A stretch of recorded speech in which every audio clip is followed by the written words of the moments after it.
আল্লাহ সুবহানাহু তাআলা তার প্রত্যেক সৃষ্টিকে ভালোবাসে। তোমাদের প্রত্যেককে ইন্ডিভিজুয়ালি আল্লাহ ভালোবাসে।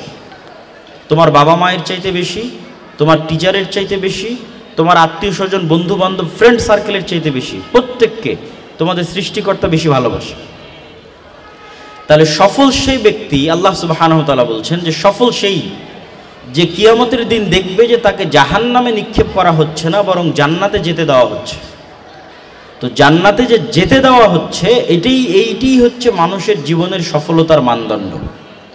আর এই সফলতাটা যদি আমরা অর্জন করতে চাই, আমাদের কন্টিনিউয়াস শয়তানের বিরুদ্ধে যুদ্ধ করতে হবে। আর শয়তানের বিরুদ্ধে যুদ্ধ করার জন্য আমরা হেল্প পাবো কোথায়? নবীদের জীবনীতে। নবীদের জীবনীতে অসংখ্য শিক্ষা পাবা শয়তানের বিরুদ্ধে যুদ্ধ করার জন্য। ইব্রাহিম আলাইহিস সালাতু ওয়াস সালামের জীবনী, আমাদের নবীর জীবনী, মুসা আলাইহিস সালামের জীবনী, এই জীবনীগুলো তোমাদের জানা উচিত, পড়া উচিত।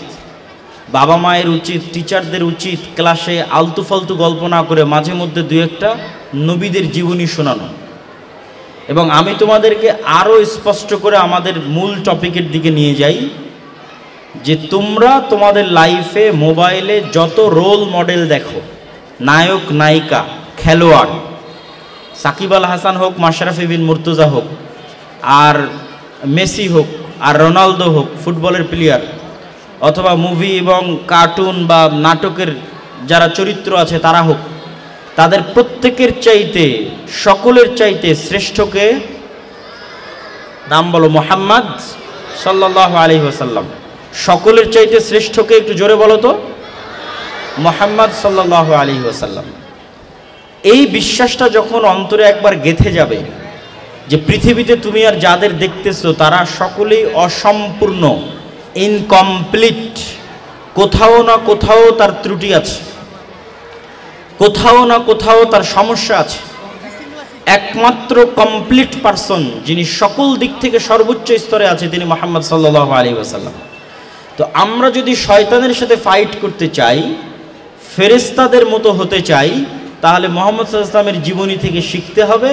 তবেই আমরা মৃত্যুর পরে জান্নাতের মতো মজাদার জায়গা, জান্নাতের মতো আনন্দদায়ক জায়গা, পৃথিবীর কোনো পার্ক, পৃথিবীর কোনো আনন্দ মানুষ চোখেও দেখেনি, কানেও শোনেনি, কল্পনাও করেনি এতটা মজাদার এবং এতটা আনন্দদায়ক হবে জান্নাত।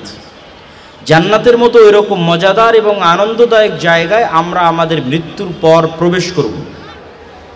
মৃত্যুবরণ করতেই হবে। এবং রূহ, যেই রূহ আমাদের মধ্যে আছে এটির কিন্তু মৃত্যু হয় না, এটি শুধু স্থান পরিবর্তন করে। আমি তোমাদের এই প্রশ্নটা করে আমার বক্তব্যের শেষের দিকে চলে যাব। আমরা কি এই পৃথিবীতে আমাদের ইচ্ছায় এসেছি? আমরা কি এই পৃথিবীতে আমাদের বাবা মায়ের ইচ্ছায় এসেছি? যে আমাদের বাবা মা একটা সুইচ বাটন ছিল যেখানে অপশন দেওয়া ছিল কালো কালারের ছেলে নিবা না মেয়ে নিবা, সাদা কালারের নিবা নাকি চুল লম্বা নিবা, ছোট নিবা, তো মেশিন বাটনে প্রেস করেছে আর তুমি বের হয়ে এসেছো। এরকম হয়েছে নাকি? এরকম হয়নি। মানে তোমাদের বাবা মায়ের ইচ্ছা ছিল না যে কেমন সন্তান সে নিবে, এই স্বাধীনতা তার ছিল না।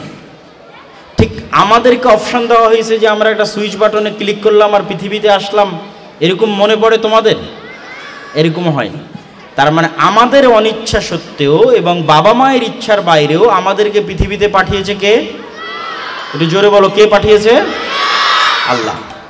তাহলে এখন যদি এই পৃথিবীতে আমরা আমাদের ইচ্ছার বাইরে, বাবা মায়ের ইচ্ছার বাইরে এসে থাকি, আল্লাহ চাইলে আরেকবার কিয়ামতের মাঠে তিনি আমাদের আনতে পারবেন না? পারবেন না? পারবেন। একটা কাজ একবার করা কঠিন, দ্বিতীয়বার করা অনেক সহজ। আল্লাহ যখন ফার্স্ট টাইম এখানে আমাদের নিয়ে আসছে, সেকেন্ড টাইম পুনরায় তিনি আমাদের কিয়ামতের মাঠে নিয়ে আসবেন। এবং এই রুহের কখনো মৃত্যু হয় না, এই রুহ জাস্ট জায়গা ট্রান্সফার করে, চেঞ্জ করে। তো এই রুহ আমাদের এখান থেকে বের হয়ে আল্লাহর কাছে চলে যাবে। তারপরে যখন আবার কিয়ামত হবে তখন আবার আল্লাহ সুবহানাহু ওয়া তাআলা সেই রুহটাকে দিয়ে দেবেন। এই জন্য এই রুহের রহস্য কোনো ডাক্তার ভেদ করতে পারে না, কোনো সায়েন্টিস্ট ভেদ করতে পারে না। তাহলে যেহেতু আমাদের মৃত্যু হবে, মৃত্যুর পর পুনরায় আল্লাহর সাথে সাক্ষাৎ হবে, তখন জান্নাত এবং জাহান্নাম থাকবে। তখন জান্নাতের মতো মজাদার জায়গায় আমি ঢুকতে পারছি কিনা, এটি হচ্ছে সফলতার মানদণ্ড। ওই জান্নাতে আমাকে যেন ঢুকতে না দেওয়া হয়, এর জন্য পৃথিবীতে কন্টিনিউয়াস আমাদেরকে পথভ্রষ্ট করবে কে? শয়তান। আর আমাদের কন্টিনিউয়াস শয়তানের বিরুদ্ধে ফাইট করতে হবে। ওই কাজটাই বেশি বেশি করতে হবে যেটাতে শয়তান কষ্ট পায়। ওই কাজটাই বেশি বেশি করতে হবে যেটাতে কে কষ্ট পায়? শয়তান কষ্ট পায়। বাড়িতে যখন ঢুকবা, ঢোকার সময় যখন আসসালামু আলাইকুম বলবা, তখন ইবলিস চিৎকার করে বলে লা মাবিতা লাকুম ওয়ালা আশা আলাকুম। এই শয়তানের চেলা চামান্ডা দোসর বন্ধু বান্ধবেরা এই বাড়িতে আর তোমাদের থাকার জায়গা হলো না, চলো এই বাড়ি থেকে যাই। তাহলে সালাম দিলে কে কষ্ট পায়? শয়তান কষ্ট পায়। শয়তান এবং এই ফেরেশতার এই চরিত্রের মধ্যে সফল হতে চাইলে মুহাম্মদ সাল্লাল্লাহু আলাইহি ওয়াসাল্লামের চরিত্র ছিল ফেরেশতাদের মতো। মুহাম্মদ সাল্লাল্লাহু আলাইহি ওয়াসাল্লামের জীবনী পড়বা, সত্যবাদী হবা, ন্যায়পরায়ণ হবা, পিতামাতার কথা শুনবা, জীবনে সাকসেসফুল হবা, ইহকালেও সফল, পরকালেও সফল। তোমরা কি হতে চাও না চাও না? তোমরা কি মুহাম্মদ সাল্লাল্লাহু আলাইহি ওয়াসাল্লামের মতো উন্নত এবং মহৎ হতে চাও না চাও না? জোরে বলো। চাই। হওয়া কঠিন কিছু নয়।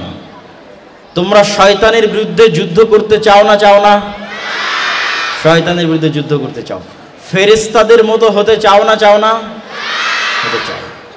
ফেরেশতাদের মতো হওয়ার চেষ্টা করো, শয়তানের বিরুদ্ধে যুদ্ধ করো, মুহাম্মদ সাল্লাল্লাহু আলাইহি ওয়াসাল্লামের জীবনী থেকে শিখো। আল্লাহ সুবহানাহু ওয়া তাআলা তোমাদের সফল করুক। আল্লাহুম্মা আমিন। এই বলে আমি আমার সংক্ষিপ্ত বক্তব্য লম্বা করছি না। তোমাদের জন্য এতটুকুই ছিল নাসিহা, এতটুকুই ছিল উপদেশ। আল্লাহ তোমাদের আমার এই সংক্ষিপ্ত বক্তব্য থেকে তোমাদের শিক্ষা নেওয়ার তৌফিক দান করুক। তোমরা ডাইরেক্ট প্রশ্ন করতে পারবা। কেউ যদি লিখিত ছাড়াও সরাসরি কোনো প্রশ্ন করতে চাই, তাহলে তাদেরকে মাইক দিয়ে